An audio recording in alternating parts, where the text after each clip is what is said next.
اللہ عز و جلال نے اس نئے سفر کی تیاری کے لیے دوبارہ سے یہ کام کروایا۔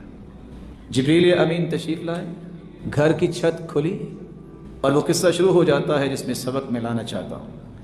سب سے پہلے جبریل امین نے آپ صلی اللہ علیہ وسلم کے سینہ اطہر کو چیرا، ناف تک، دل کو نکالا، زمزم سے دھویا اور ایمان اور حکمت کا بہت بڑا تشت جو ہے سونے کا وہ انڈیل دیا۔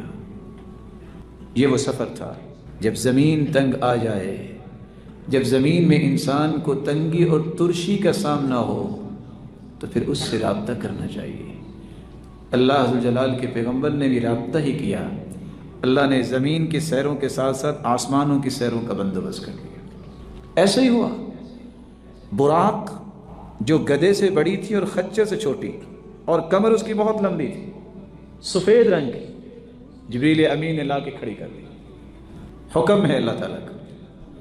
جو ہی اللہ کے رسول اس پہ بیٹھنے لگے فاستحیت من، آج تک اس پر کوئی سوار نہیں ہوا تھا، وہ حیا کرتے ہوئے پیچھے ہٹ گئے۔ جبریل کہتے ہیں اس پیغمبر سے بھی حیا، سوار ہوئے، جبریل بھی ساتھ ہی سوار ہوئے۔ ایک قدم اٹھاتی اور جہاں تک نظر انسان کی جاتی ہے قدم وہاں جا کے رکھتی۔ وہ سفر جو 40 دن کا سفر تھا مکہ اور بیت المقدس کا، آنن فانن رسول اکرم صلی اللہ علیہ وسلم کو لے کر یہ براق بیت المقدس پہنچے۔ انبیاء علیہم السلام موجود ہیں۔ اللہ کے رسول صلی اللہ علیہ وسلم سواری کو باندھنے لگے۔ جبریل امین علیہ السلام نے کیسا پر لگایا اور پتھر میں سوراخ کیا، کہا یہاں نہیں، آپ نے یہاں باندھنا ہے۔ پھر آپ نے تمام انبیاء کو نماز پڑھائی۔ وہاں سے پھر اگلا سفر اللہ کے رسول صلی اللہ علیہ وسلم کو لے کر سبحان الذی اسری بعبدہ لیلا من المسجد الحرام الى المسجد الاقصی، وہاں سے پھر آسمانوں کی سیر، پہلے آسمان پر پہنچے۔ کون ہے؟ جبریل امین نے جواب دیا جبریل ہوں۔ آپ کے ساتھ کون ہے؟ کہا میرے ساتھ محمد صلی اللہ علیہ وسلم۔ دروازہ کھولا گیا، پہلے اور دوسرے اور تیسرے 7 آسمانوں کی سیر کروائی۔ اللہ عز و جلال نے یہ سیر کیوں کروائی؟ وہ غم، وہ پریشانیاں، وہ تکلیفیں اس قدر زیادہ ہو چکی، اللہ نے ساری پریشانیاں وہ مٹا دیں اور معراج کی سیر کروا کے ایک نیا عزم اور ولولہ عطا کیا کہ جب کالی گھٹائیں زیادہ آ جائیں تو پھر بارش بڑی پیاری پڑتی ہے۔ زندگی میں جب زیادہ مشکلیں آ جائیں سمجھ لیا کرو اب یہ ختم ہونے والی ہے۔ جب زیادہ وطیس ہو جائے تو پھر اللہ عز و جلال کا یہ نظام ہے، ان مع العسر یسرا، ان مع العسر یسرا، لن یغلب عسر علی یسرین۔ تنگی ایک ہے، آسانیاں 2 ہیں۔ ایک تنگی 2 آسانیوں پہ کبھی غالب نہیں آتی۔ اتنا بڑا کام، لیکن منافقوں اور کافروں کے لیے ہمیشہ اس طرح کے کام اور اس طرح کی باتیں تکلیف دہ ہوتی ہے۔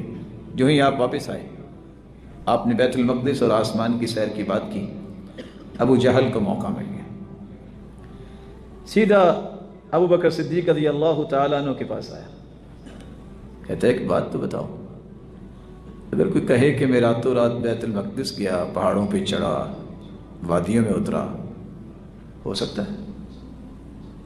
سیدنا ابو بکر صدیق رضی اللہ تعالیٰ عنہ نے فرمایا ایسا تو نہیں ہو سکتا، 40 دن کا راستہ ایک رات میں کیسے طے ہو گیا؟ مسکرایا۔ پھر پوچھتا ہے کیا خیال ہے اگر کوئی کہے کہ میں آسمانوں پہ بھی گیا ہوں، ایسا ہو سکتا ہے؟ ایسا تو نہیں ہو سکتا۔ بڑا کھلکھلا کے ہنستا ہے، کہتا ہے جانتے ہو کون کہتا ہے؟ کہا کون کہتا ہے؟ کہا آپ کا دوست محمد کہتا صلی اللہ علیہ وسلم۔ کہا اگر اس ہستی نے کہا ہے تو دونوں ہی ہو سکتے ہیں۔ انی لاصدقہ فیما ابعد من ذلک، اس سے بڑی بات بھی اگر اس ہستی نے کہہ دی تو میں مانتا ہوں وہ ہو چکی۔ میرے اور آپ کے لیے یہ ایک نمونہ ہے۔ صدیق کو صدیق ایسے نہیں کہتے، جب نام آیا ہے رسول اللہ صلی اللہ علیہ وسلم کا، کوئی کرائٹیریا نہیں ہے، کوئی میئرز نہیں، کوئی پیرامیٹرز نہیں ہے، اس ہستی نے کہہ دیا ہے، اس سے بڑی کوئی صداقت نہیں ہے۔ جہاں پوری کائنات کی صداقت ختم ہو جاتی ہے، وہاں ہی تو اللہ کے رسول کی صداقت کا آغاز ہوتا ہے۔ حدیث ہو صحیح، وہ قابل ڈیبیٹ نہیں ہے۔ آج آپ دیکھتے ہیں لوگ کہتے ہیں اس پہ ڈیبیٹ ہوگی۔ اللہ کے رسول سے ثابت ہونے والی بات قابل ڈیبیٹ نہیں، قابل ڈیبیٹ اس شخص کا ایمان ہے جو کہتا ہے کہ میں حدیث پہ ڈیبیٹ کروں گا، اور ایمان اس کو کہتے ہیں۔ یہ سیدنا ابوبکر صدیق رضی اللہ تعالیٰ عنہ نے ثابت کر دیا کہ اللہ کے رسول نے کہا ہے، پھر دونوں ہی ہو سکتے ہیں۔ یہاں ایک اور راز کی بات بھی اللہ جل جلال نے ایک دکھائی، جنت بھی دکھائی، جہنم بھی دکھائی۔ جب وہ سوال کر رہے تھے بیت المقدس کے متعلق، ان کا مقصد تو یہ نہیں تھا کہ ہم دیکھیں کہ بیت المقدس کیسی ہے، وہ تو جھٹلانے کا بہانہ تلاش کر رہے تھے۔ سوالات شروع ہو گئے۔ اللہ کے رسول فرماتے ہیں کہ جب سوالات شروع ہوئے، اب انسان رات کو جائے تو یہ سوچ کے تو نہیں جاتا، اللہ کے حکم سے گیا کہ ایک ایک دروازے اور ایک ایک چیز کے بارے میں سوال کیا جائے گا، لیکن اللہ اپنے بندوں کو اکیلا نہیں چھوڑتا۔ اللہ جل جلال نے پوری بیت المقدس اپنے پیارے پیغمبر کے سامنے کر دی۔ روایت کے الفاظ ہیں، دیوار پہ اللہ کے رسول صلی اللہ علیہ وسلم کو جہنم بھی دکھائی گئی جس طرح نماز میں۔ آج پروجیکٹر پہ دیکھتے ہیں نا لوگ، آج پروجیکٹر پہ لوگ دیکھتے ہیں نا قرآن بھی اور حدیث بھی اور سب کچھ۔ اللہ تعالیٰ نے اس وقت اپنے پیغمبر کو دکھا دیا، ایک ایک چیز جو پوچھ رہے تھے اللہ کے رسول بتا رہے تھے۔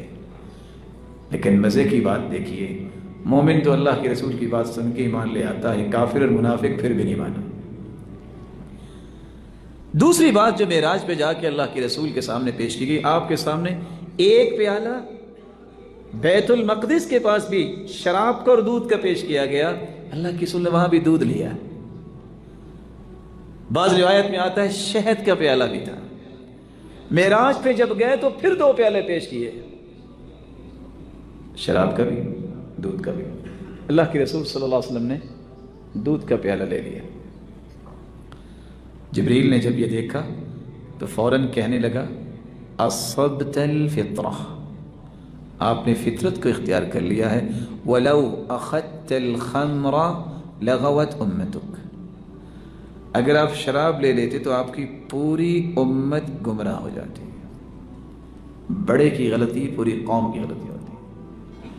آپ صلی اللہ علیہ وآلہ وسلم کو اس پوری سیر کے اندر صرف دودھ پسند آیا اور دودھ پینے کا موقع ملا۔